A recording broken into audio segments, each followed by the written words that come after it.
Before we end this section, I want to discuss a few advanced data options with you. The iMusic app is using archiving to store its data, and this works perfectly fine in this app, and frankly, archiving can be a great solution for a whole lot of apps. But if you're managing a more complex data model, or need to manage a large amount of data, it probably isn't going to scale up to meet those needs. Luckily, you do have more advanced data options available on the iOS platform, and in this lesson we'll briefly cover those additional options. The first is SQLite. SQLite is an open source and very widely used relational database. The iOS platform provides an embedded form of SQLite, and any iOS app can make use of it simply by linking your project with the SQLite framework. It's a fast, lightweight database, but also quite powerful. The core features that you could perform with a large database like Oracle or DB2 are also available in SQLite, but in a much smaller, lighter weight package. The framework provides a C API for managing tables and issuing queries, but this is a fairly low-level API and requires a significant amount of code even for fairly simple operations. I would recommend checking out this open-source package called FMDB, as it provides a convenient Objective-C wrapper around the SQLite APIs, which can greatly simplify common operations. Now, of course, in order to use SQLite, you need to have a good working knowledge of SQL. If you're a regular Oracle jockey, then this may be second nature to you, but if not, learning SQL will be one more thing to add to your list of things to learn. Although SQLite can be a great choice, one thing it won't help you with is managing your object graph. Managing the often complex interrelationships between objects will have to be done manually by you.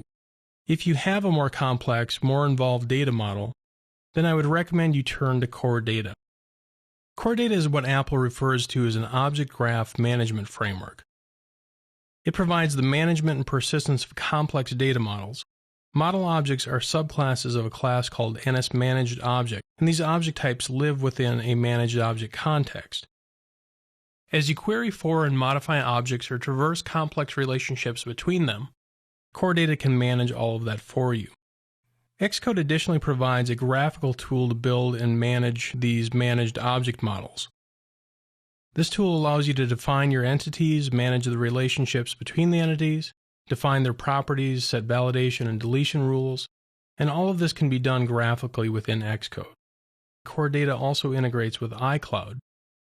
This enables a whole host of possibilities that wouldn't have been available previously. This framework should be considered whenever you're managing large amounts of data. As Core Data is frequently backed by a SQLite store, it's very fast and very efficient, but provides a nice layer of abstraction over the details of working with SQL. Or if you're working with more complex object models, Core Data knows how to very efficiently manage complex graphs of objects and can simplify working with your data model in these cases. One thing to be aware of, however, is that Core Data is fairly complex, with a large conceptual footprint. Although I think it's the right choice for many applications, I would carefully consider the implications of doing so before diving in.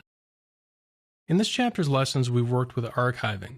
This is a good choice for our application and is often a good choice for many apps. For small, simple data models, this is often an easy-to-adopt solution.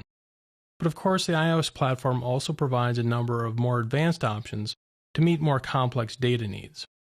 SQLite can be a good choice if you've got a fairly simple data model but are managing a large amount of data.